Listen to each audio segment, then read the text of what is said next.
A warm welcome to all. Today, we will discuss about immunity. That is, under innate immunity, we have already seen many factors, and among that, cellular factor is also one. So, let us discuss and see what the cellular factor is and how the natural or innate immunity is provided. In this cellular factor, we have two important factors called phagocytosis and natural killer cells or NK cells.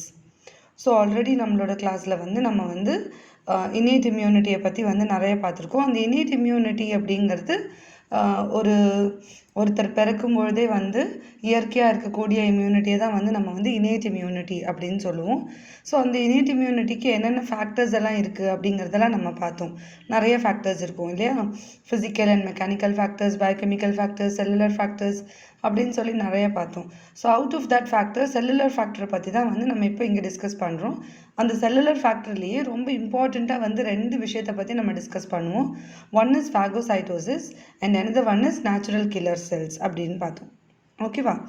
So at the outset we will discuss about the phagocytosis. So what is this phagocytosis? Yes, in Greek the word phagocytosis means cell eating, that is phagia அப்படின்னு சொன்னால் eating, and cytos means cell. So phagocytosis அப்படின்னு சொல்லும்போது cell eating. So it means as cell eating. So what the cell is going to eat? So something is related with eating. Okay, how the cell is going to eat. In the year 1838, Metchnikoff discovered the phagocytic cells, and he identified two different types of cells as phagocytic cells. One is myeloid cells, which constitute our basic white blood corpuscles like neutrophils. We know that neutrophils are trilobed nucleus. White blood corpuscles நிறைய different types of cells இருக்கும். அதில் based on the nucleus எவ்வளோ number of nucleus இருக்குது அப்படிங்கிறத base பண்ணி நம்ம neutrophils, eosinophils, basophils, monocytes அப்படின்னு சொல்லிட்டு we will classify that. So இங்கே neutrophils are trilobed nucleus, 3 lobes of nucleus இருக்கும். அண்ட் ஈசனோஃபில்ஸ் அப்படின்னு சொல்லி பார்த்தா ஸ்பெக்டிக்கல் ஷேப்டு 2 நியூக்ளியஸ். ஸ்பெக்டிக்கல்னா நம்மளோட கண்ணாடி ஷேப்பில் அது இருக்கும். And basophils. So these 3 are called as myeloid. All these 3 cells are together called as myeloid cells. So இது ஒரு type of phagocytic cells. And இன்னொரு டைப் ஆஃப் செல் அப்படின்னு சொல்லி பார்த்தா macrophage monocyte. இதுதான் 2 different types of phagocytic cells which was discovered by Metchnikoff in the year 1838. So what is the major difference between these two kind of cells? So myeloid cells are very rapid in phagocytic action but cannot repeat the action, and they are very short lived. At the same time, the macrophage monocytes இருக்கு இல்லையா, அது ரொம்ப slow in action. அந்த phagocytic action ரொம்ப ஸ்லோவாக இருக்கும். But the phagocytose can be repeated. அந்த திருப்பி அந்த phagocytic ப்ராசஸை இந்த macrophage மோனோசைட்டால் பண்ண முடியும். வேறஸ் நம்ம மைலாய்ட் செல்ஸ், அதாவது நம்மளோட நார்மல் ஒயிட் பிளட் செல்ஸ்னால அந்த அளவுக்கு பண்ண முடியாது. பட் அது ரொம்ப ரேப்பிட், உடனே ஆக்ஷன் பண்ணும், ரொம்ப சீக்கிரமாக போயிடும், short lived. Okay, this is long living. This macrophage monocyte is long living cells. And WBCs have no ability to present antigen. ஏதாவது ஒரு இன்ஃபெக்ஷன் அப்படின்னு சொன்னால் it doesn't have the antigen. They won't present the antigen. And the selected cells of monocyte, some cells are selected under the monocyte and they have the ability to present the antigen. Is it clear? So till now we saw about the phagocytic cells, and now we will discuss about the mechanism of phagocytosis and the factors involved in the process. So what are all the things involved? So let us discuss about the same. So phagocytosis அப்படின்னு சொல்லும்போது how the process is going to begin. So the process will begin as when the microbes or the foreign material adheres to the phagocyte. ஏதோ ஒரு செல்லில் ஒரு foreign சப்ஸ்டன்ஸோ இல்லை அது மைக்ரோப்ஸாக இருக்கலாம், அந்த மாதிரி ஒரு சப்ஸ்டன்ஸ் போயிட்டு அந்த அட்ஹியர்னா it will go and attach. So immediately the phagocyte forms pseudopode. So in the last semester we have learned about the pseudopode. ஒரு ஃபிங்கர் லைக் ப்ரொஜெக்ஷன், அமீபாவில் வந்து நிறைய ஃபிங்கர் லைக் ப்ரொஜெக்ஷன்ஸ் இருக்கும், அது வச்சு தான் இட் வில் மூவ் அப்படின்னு சொல்லி பார்த்தோம் இல்லையா. the same way the phagocyte will also form the pseudopode that eventually engulf the particle.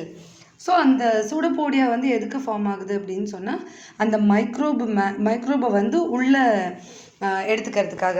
ஒரு செல் இருக்குது, அந்த செல் வந்து இப்படி ஒரு ஸ்ட்ரக்சர் யூ மாதிரி.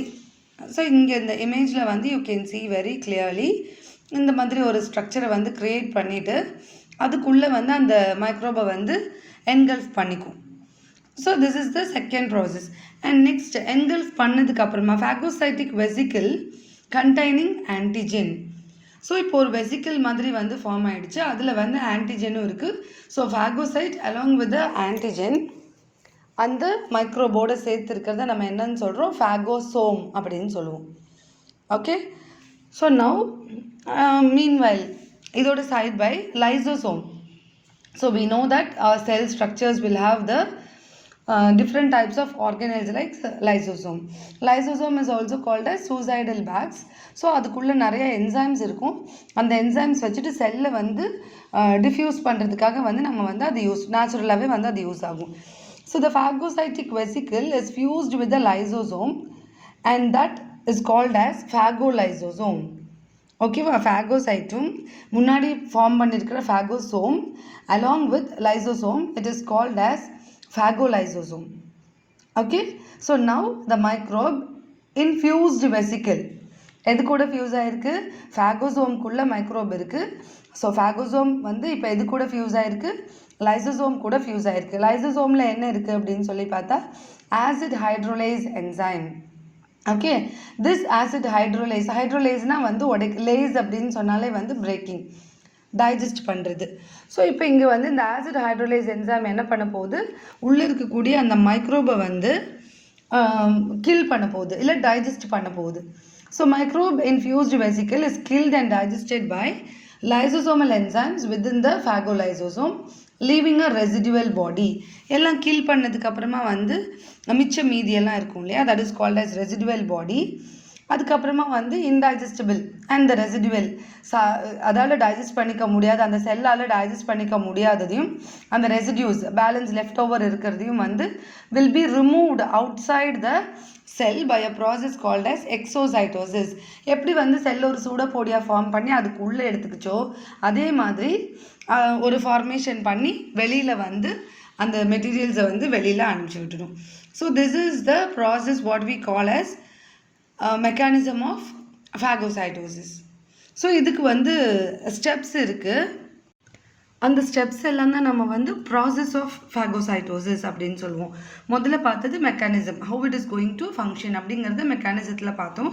ஸோ நவ் அடுத்த ப்ராசஸ் அப்படின்னு சொன்னால் வந்து ப்ராசஸ் ஆஃப் ஃபேகோசைட்டோசிஸ். இப்போ இதில் வந்து நிறையா ஸ்டேஜஸ் வந்து இன்க்ளூட் ஆகும். What we call as chemotaxis, attachment, injection, intracellular killing and digestion. So இது வந்து அதோட ஸ்டெப்ஸ் ப்ராசஸ் இன்வால்வ்டு அப்படிங்கிறதுல வருது. Chemotaxis and attachment is nothing but attraction by chemotactic substances. இந்த செல் வந்து ஃபேகோசைட்டிக் செல் வந்து எப்படி போய் வந்து அந்த மைக்ரோபை அட்டாச் பண்ணும் அப்படின்னு சொன்னால், மைக்ரோபில் இருக்கக்கூடிய ஏதோ ஒரு கெமிக்கல் வந்து அட்ராக்ட் பண்ணும். அப்புறம் டேமேஜ்டு, நம்ம சொல்கிறது வந்து வெறும் வந்து மைக்ரோப்ஸ்க்காகவோ அப்படி மாத்திரம் இல்லை, ஏதோ ஒரு இன்ஃபெக்ஷனே ஆயிருக்கு நம்மளுக்கு, இல்லை ஒரு அடிபட்டு வந்து ஒரு டிஷ்யூ வந்து டேமேஜ் ஆகிருக்கு, இப்படி வந்து anything can be considered. Complement காம்பவுண்ட்ஸாக இருக்கலாம், வாசாக்டிவ் அமைன்ஸாக இருக்கலாம், இது எல்லாமே வந்து கீமோடாக்டிக் சப்ஸ்டன்சஸாக இருக்கும். உடனே வந்து அட்டாச்மெண்ட் ரிசெப்டர்ஸ் மூலிமா attachment by receptors on surface of phagocytes இது வந்து நடக்கும். இதுக்கு அடுத்த ஸ்டெப் அப்படின்னு சொல்லி பார்த்தோம்னா இன்ஜெக்ஷன். இப்போ என்ன, சூடோபோடியா ஃபார்ம் பண்ணிவிட்டு அதை வந்து என்கல்ஃப் பண்ணது இல்லையா, அதுதான் வந்து இன்ஜெக்ஷன். இன்ஜெக்ஷன்னா உள்ளே எடுத்துக்கிறது, உள்ளே எடுத்ததுக்கு அப்புறம் தான் டைஜஸ்ட் பண்ண முடியும். நம்ம சாப்பிட்றோம் இல்லையா, பை ஓரல் வாய் வழியாக சாப்பிட்றதுக்கு பேர் இன்ஜெக்ஷன் ப்ராசஸ். அதே மாதிரி இன்ஜெக்ஷன் இல்லை, இன்ஜெக்ஷன்னா வந்து ஊசி போடுறது, இது injection. Okay. So ingestion process is nothing but the phagocytes will produce pseudopodia surrounding organisms forming the phagosomes. So இதுக்கு வந்து அந்த ஃபேகோசோம் ஃபார்மேஷனுக்கு என்ன ஹெல்ப் பண்ணும் அப்படின்னு சொல்லி பார்த்தா ஆப்சானன்ஸ் அப்படிங்கிறது ஒரு ஃபேக்டரை, அதுவும் கோஃபேக்டர்ஸும் வந்து ஃபேகோசைட்டோசிஸை நல்லா வந்து என்ஹான்ஸ் பண்ணி கொடுக்கும். Okay, the last step is called as intracellular killing and digestion. So once அந்த ஃபேகோசோம் ஃபார்ம் ஆகிடுச்சு அப்படின்னு சொன்னால் வாட் வி செட், இந்த மெக்கானிசமில் என்ன சொன்னோம், lysosome will be there, lysosome and the phagosome will be fusing together to form the phagolysosome. அப்போ phagolysosome form ஆகிடுச்சு அப்படின்னு சொன்னால் intracellular killing is going to happen. அந்த லைசோசோம்குள்ளே இருக்கக்கூடிய ஆசிட் ஹைட்ரோலைஸை ரிலீஸ் பண்ணிவிட்டு உள்ள செல்லுக்குள்ளே வந்து கில் பண்ணும். அதுதான் இன்ட்ராசெல்லுலர் கில்லிங். கில்லிங் முடிஞ்சதுக்கு அப்புறமா digestion process will take place. Okay, so that is the last step. The digestion will be taking place, and the degradation enzyme and the digestion process will release the waste materials. Okay, so this is the process of phagocytosis. So this can be very simply explained with the process called as animation. நம்மளுக்கு வந்து என்ன நடக்குது அப்படிங்கிறத வந்து ரொம்ப ஈஸியாக வந்து ஒரு animation image will show in this video. Here I have shown with the help of myeloid cells. Neutrophil சொன்னோம் இல்லையா, ஸோ இங்கே வந்து நியூட்ரோஃபில் இருக்குது. இந்த நியூட்ரோஃபில் தான் வந்து 3-lobed structure. Can you see the 3-lobed structure? These are the 3-lobed nucleus. இந்த 3 lobes தான் வந்து நியூக்ளியஸ். இது வந்து நியூட்ரோஃபில்லாக இருக்கும். அப்போது வெளியில் இருக்கிறது வந்து ஒரு மைக்ரோப் கிட்ட வந்து this is getting attached. ரொம்ப சீக்கிரமாக வந்து அதோட ப்ராசஸ் வந்து நடக்கும். இது gram negative bacteria. Immediately IL is nothing but interleukin neutrophils, and they are doing the phagocytic function, and this is the bacterium. So this picture will, this GIF image will give you a good idea for the phagocytosis. Hope you all understand the process very well. So this session makes you clear about the mechanism of phagocytosis. Hope you people understood the process very well, and in the upcoming session we will discuss about the rest of the things. Thank you.